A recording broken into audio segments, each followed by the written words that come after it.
যে কোনো জায়গায় নিজেকে টিকিয়ে রাখতে চাইলে নিজের অবস্থানকে চেঞ্জ করতে হবে।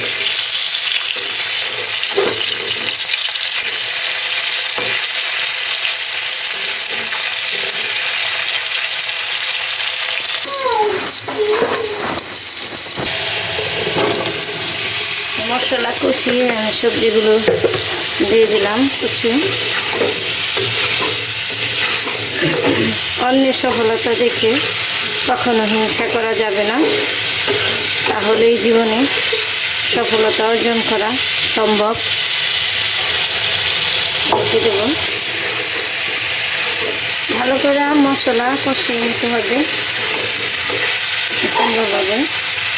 অন্যের ভিডিও দেখলে অবশ্যই কমেন্টস করতে হবে, তাহলে নিজের ভিডিওতে বেশি বেশি কমেন্টস পাওয়া যাবে। যেহেতু কচু, তাই বেশি করে পানি দিলাম যাতে সিদ্ধ হয়, সুন্দরভাবে জাল হয়। তো দেখতে থাকুন আমার রান্নাটা। বলক চলে আসছে, মাছগুলো দিয়ে দেবো।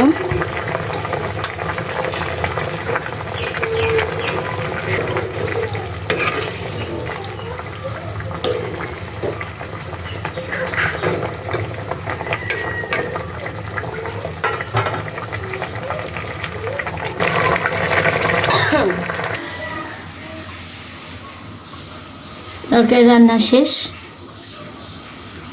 ধন্যবাদ সবাইকে ভিডিও